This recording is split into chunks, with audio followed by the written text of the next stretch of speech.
I pre-ordered the Google Pixel 9 the day it was announced, so it's now been over 6 months of me using this phone every day. In this video, I'm going to talk about my experience so you can decide if this is the right phone for you or not. I previously made a video after 1 week with this phone, so I'm not going to repeat anything from that video unless something has changed or have more to add.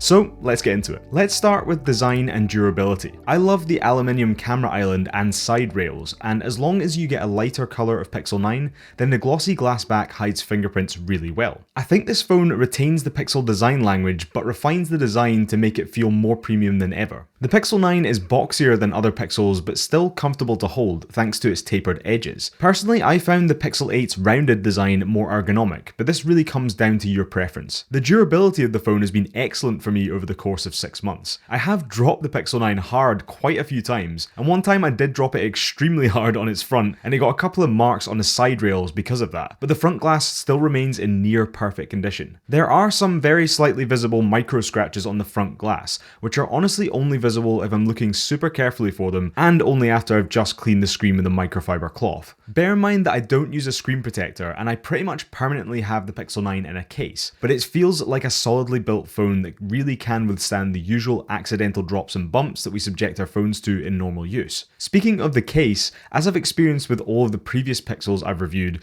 the official Pixel 9 case from Google is practical and works well to protect the phone. After 6 months, it looks pretty much identical to the day I took it out of the box, and is super grippy, which is important to stop you from dropping the phone. The only downside I can say about it is because it's made of fairly flexible material, the lip that protects the screen can flex slightly, leaving the screen vulnerable if you do have a particularly heavy drop onto the edge of the screen. If you are prone to dropping your phone frequently, then you might be better with a rigid case that won't have the same vulnerability. Moving back to the screen, the display under the screen is excellent, pumping out 120Hz at Full HD Plus resolution, which is more than enough for the 6.3-inch screen on the Pixel 9. The display dynamically switches between 120Hz and 60Hz, depending on what you're doing on the phone, which is not quite as efficient as other phones that can go all the way down to 1Hz, but it is certainly more efficient than pumping out 120Hz constantly. The Pixel 9 Pro has a higher resolution in the same screen size, but that feels like a redundant upgrade to me because I've never found myself wanting more sharpness or detail from the Pixel 9 screen. I'm hoping Google doesn't make the screen larger on the Pixel 10, as I think 6.3 inches is the limit of how large I personally want my phone to be. I've also recently picked up the brand new Samsung S25, and it made me aware of how ridiculously thin the S25's bezels are, and also how small they've made their front-facing camera hole punch. This makes the Pixel 9's bezels look quite large by comparison, and the hole punch cutout on the Pixel 9 is actually huge. I'm not sure why this is the case, considering the Pixel 9 doesn't get a spec upgrade in this department from last year's Pixel 8, which had a slightly smaller hole punch cutout. This may not seem like an issue, but in reality it means the notification bar is unnecessarily far down the screen compared to on the S25, which just makes it feel like the S25 is making a much better use of the space it has. This is a super minor gripe in real use, but just an area where Pixel still has some catching up and more refinement to do. I do still love the perfectly symmetrical bezels on the Pixel 9 though, which is just satisfying. The display also gets more than bright enough for basically any situation you're in. You'd probably have to be about 4 feet away from the sun not to be able to see what's on it.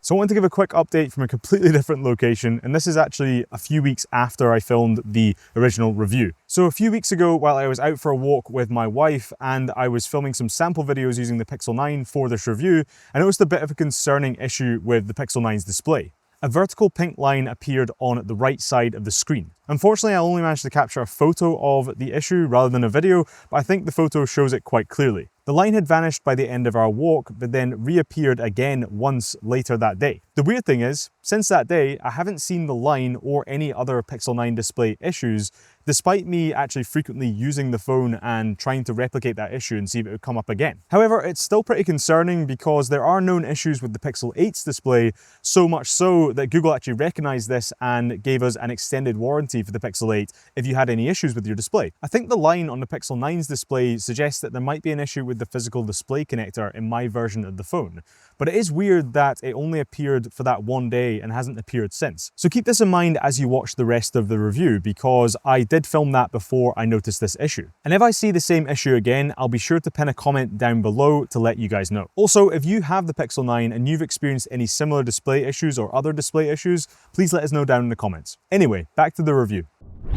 Let's move on to performance. And the Tensor G4 that powers the Pixel 9 has more than enough power for everything that the average user will likely throw at it, including multitasking between apps, watching video content, listening to music and podcasts, messaging, taking photos and videos, and scrolling social media. It's super smooth in everyday use, and I'm sure the vast majority of users will love the fluid software experience of Pixel OS. Google's Gemini AI has improved quickly over the last 6 months, such as it finally integrating features from Google Assistant. Gemini is now faster to trigger, and I use it regularly for quick tasks like adding to my wife and I's shared shopping list. This is just an example of where it has actually saved me time. Before, I would have to open Keep, find the shopping list, tap on it, go to the bottom of the list and create a new item. Now I can just ask Gemini to add an item or multiple items to my shopping list, and it does this for me, which is simple but an actually useful function. Circle to search is a feature that I initially didn't think I had any need for, but I've actually ended up finding it super useful for quickly translating messages from some of my French mates, or for copying text that isn't copyable because it's embedded in an image, for example. Because it's there at a tap and a hold of the navigation bar, it's so accessible and quick to use, which makes it an invaluable feature. This is what I would like to see more of from Google in the future. Features that are genuinely useful in everyday scenarios, rather than the frankly gimmicky features like the AI photo editing features are for the most part. Speaking of these, I've barely used Reimagine, which allows you to use AI to add things into a photo, Pixel Studio, which allows you to create images from a prompt, or Magic Eraser, which allows you to remove objects from an image. I also haven't used Add Me, which allows you to add someone into an image by taking a second image in the same location and using AI to stitch them together. None of these features really cross over with how I tend to use my phone. However, I know some users or content creators will find these features fun or useful. I've covered these features in more detail in my 1 week later review of the Pixel 9, so check that out if you're interested in them. There have been two main notable issues with the performance on this phone. Firstly, I noticed a few times that the Pixel 9 would stutter when I was watching 4K 60 frames per second video on YouTube at 2 times speed. This is a minor issue,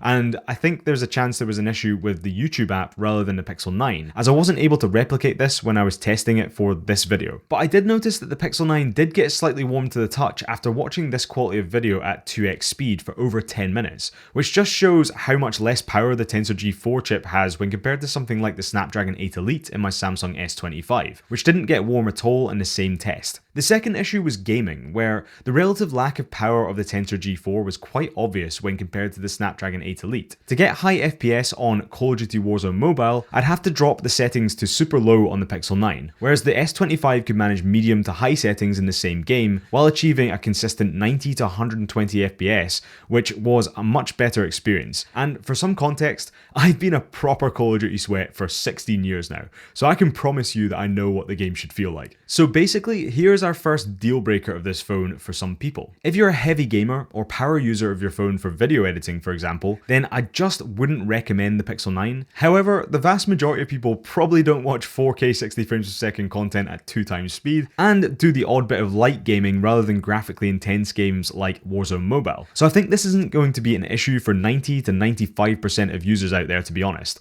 but it's still worth noting. While the Pixel 9 isn't necessarily a hard hitter when it comes to performance, where it does really shine is efficiency and battery life. Compared to the Pixel 8 last year, which had a pretty mediocre battery life, the Pixel 9 is very much improved, with me regularly getting 5+ hours of screen on time and still having 20 to 30% of battery remaining at the end of the day. Google also finally seems to have fixed their power-sucking lackluster modem from last year, and the Pixel 9 seems to have a more consistent network connection, all while sipping at the battery while it does this. This is honestly a huge upgrade, as I've just left the mobile data and Wi-Fi on constantly on this phone, allowing it to auto-switch as I move out of Wi-Fi range, something which would have nuked the Pixel 8 battery last year. This is an aspect of the phone that, for me, makes it far more compelling than last year's Pixel 8 if you're trying to decide which of these phones to buy, as battery drain is just something that I haven't had to worry about on a Pixel 9. However, when you need to charge the phone, it's fairly slow when compared to some of the competition such as OnePlus phones. The Pixel 9 charges at a maximum of 27 watts wired and 15 watts wirelessly if you already have the seemingly discontinued second generation Pixel stand, or 12 watts wirelessly with any other wireless charger. This really hasn't been an issue for me, as I tend to charge my phone when I go to bed and wake up with it fully charged. If a lack of super fast charging is a deal breaker for you, then the Pixel 9 ain't the phone for you. It takes about 80 minutes to charge from 0 to 100% with wired charging, and over 2 hours to charge wirelessly up to full. Coming back to the positives, the new under-display ultrasonic fingerprint sensor, which has been upgraded from the Pixel 8's optical fingerprint sensor, is an excellent addition to the features. Over the course of the last 6 months, this has been much faster and more accurate at unlocking the phone than with my experience with the Pixel 8, which is an excellent quality of life upgrade, as most people unlock their phone tens to hundreds of times a day. Another very important positive for the Pixel 9 has been the camera performance. As I mentioned earlier, I haven't really used any of the AI camera features such as Add Me. I'm more interested in the images and videos that you can achieve straight out of the camera. The Pixel 9 uses the same 50 megapixel main camera as the Pixel 8 from last year, but outputs more pleasing results in my opinion, with the photos generally leaning a bit warmer than the Pixel 8, which I prefer. The quality of the images out of the main camera is just excellent though. They are very detailed with an ideal amount of contrast and saturation. This obviously comes down to personal opinion in the most part, but I love the Pixel processing of images. The ultra-wide camera jumps from 12 megapixels to 48 megapixels this year, matching the Pixel 9 Pro. It delivers more detail, better low-light shots, and retains the useful macro mode. Low-light performance is a particularly strong feature across both the Pixel 9's rear cameras. The low-light shots are super clean, which is the result of a combination of the large sensors and Google's processing. The front-facing camera is the same as the one in the Pixel 8 last year, but this time with added autofocus, where it was previously fixed focus. There's honestly very little difference in the results between this and the Pixel 8, and this camera produces good enough photos for the odd selfie and is perfectly fine for video calls, which is probably what most people will use it for. It's disappointing that Google limit the manual controls in the camera app to the Pro phones, because there's no practical reason why this couldn't be included in the base 9. They just need to give users another selling point for the 9 Pro, otherwise no one would buy it. I particularly miss manual controls when shooting video, as while I can dial in my settings using the Blackmagic camera app, you clearly lose some of Google's processing smarts when doing this. I also wish they would implement the option to shoot in a log profile on the Pixel 9's camera, like they've had in the iPhone for a while now, and like they've recently implemented in the new S25. Because for serious content creators, the image coming straight out of the Pixel 9's camera is pretty over-sharpened and pretty oversaturated in my opinion. Log would at least give video creators the flexibility to add their own look to the video coming out of the Pixel 9. And I have no doubt that the Pixel 9's cameras can produce a really good quality image that would be easily usable for a YouTube video, especially using this main camera. Stabilization on the Pixel 9 hasn't really improved, but it was already good enough in my opinion on the Pixel 8, so I've not really got any issues with that. I have found myself occasionally missing having a telephoto camera, but I don't think we're ever going to get a telephoto on the base Pixel phone, so you'd be better getting a Pixel 9 Pro if you need a telephoto lens. But basically, if you want a phone that can produce excellent photos straight out of camera, that captures good enough video, and you don't need a telephoto lens, then I'm sure you'd be happy with the Pixel 9. One of the most underrated aspects of the Pixel 9 is that, like the Pixel 8 last year, it's receiving 7 years of software updates. To put this into perspective, this means that the Pixel 9 will still be getting updated until 2031. The reason this is a big deal is because I often get asked by you guys in the comments about which phone you should get. Older phones like the Pixel 7 seem like a good deal now that they've gone way down in price, but I always recommend either the Pixel 8, 8A or 9 if someone wants a Pixel, because most people keep their phone until it stops meeting their needs, rather than getting an upgrade every year. Getting a newer Pixel will mean that the phone is not only getting new features frequently, keeping it feeling fresh, but also will continue to receive security updates,